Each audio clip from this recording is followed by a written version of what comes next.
Hey, it's Rick here, and if you've got an iPod Touch 5th generation and you're looking for a case for it, this is a slider style case for the 5th generation iPod Touch by GreatShield. It's called iSlide, and I've got it in 3 different colors here, white, black, and what I'll call candy apple red. I'll link in the description of the video as to where you can pick these up. I'm not going to take the white and the black out of the case.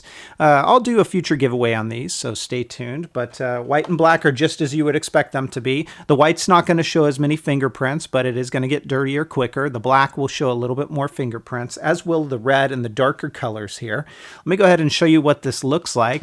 The inside is a very soft material, almost like a velvet material right there, as well as all right here. Now, I'm going to grab my iPod Touch and show you, you've got the loop on, you can pop it off before you put this case on.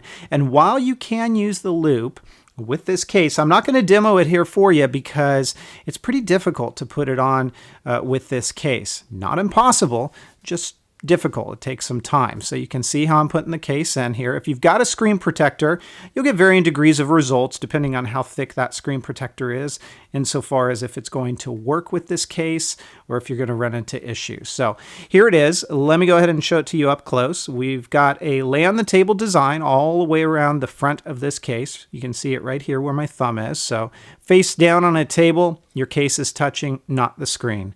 Down along the bottom, and this is what it's going to look like for accessibility of your lightning connector, your headphone jack, as well as your speaker. No problem with sound coming out of that. This is a bit of a tight fit for your headphones, so if you have oversized connector that you're trying to fit in here, it could potentially be an issue. All enclosed around this side. Your power button, sleep awake, is covered, but it is very, very responsive. I like that quite a bit. And likewise, you can see your volume buttons are also covered, but those are very responsive, and it gives a really good tactile feel to it when you press those buttons. I don't know if you can hear it here, but you can hear the click as well.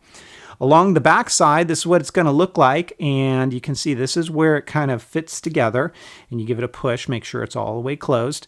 Here's where you're going to put your loop on, and you can still press that and get it open. I'm not going to do it here because, like I said, it takes some time. You have to fold this back a little bit and work to get it on. It can work. It just takes a little bit extra time. There is your GreatShield branding. You are going to see, at least with this color, the black and some of the darker, some fingerprinting. So you have to work to wipe that down over time if fingerprints bother you. There's our camera cutout, and everything is accessible there as well. Overall, it's a nice style case if you're looking for a slider, and it certainly can be used with the loop, just takes a little bit more time. Shows fingerprints, and that headphone connector might be a little bit tight for some, but it is a nice alternative to some of the other cases out there. It is by GreatShield. It's called the iSlide, and it's going to get my 4 out of 5. If you guys have questions, comments, or feedback, as always, please feel free to let me know. Otherwise, I'll catch you next time. Take care, everybody, and have fun.